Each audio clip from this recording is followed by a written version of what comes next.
Hi mga ma'am! Inggit ka no, nasa dagat na si Arkidan. Charis lang, nung last December pa ito, ngayon ko lang nagawan ng video. Ganun pa man, first time pa lang ni Arki na makaapak sa buhangin. In short, first time niya na pumunta dito sa dagat. At kasama nga namin itong mga pamangkin ng asawa ko. Syempre, sa LU lang ito. Ang ganda ano? Summer na, kaya umpisahan na ang Beat the Heat char. Relate ka ba dun? Kung hindi, di manood ka na lang dito. Ang ganda-ganda ng stone, bato, rock formation nila dito, promise. Zoom in ko na lang para ma-enjoy natin.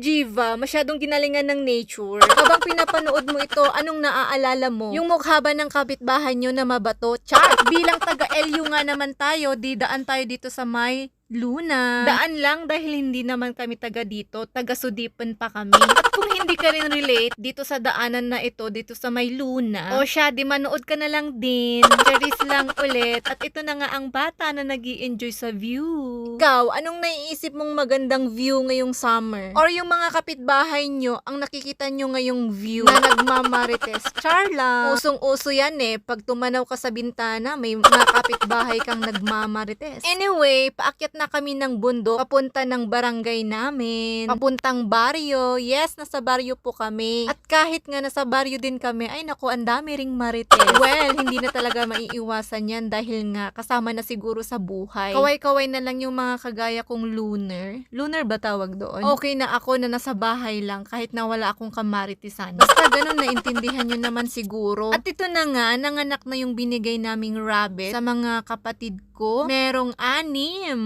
Pero last update ko, namatay na daw sila. Ano ba yan? And ito na nga, dahil nga naging plantita lahat ng tao noong pandemic, nakapagtanim si Nanay Rose ng ganito, napakalaki. My God! Kung ibebenta ko kaya to, magkano? Presyohan nyo nga, char! Bale, ito lang yung nanay nila. Tapos, nilipat ni Nanay Rose doon sa lupa at lumaki na nga na parang giant. Parang gabi na siya. Ito yung binibili ng mga artista na ang mahal-mahal.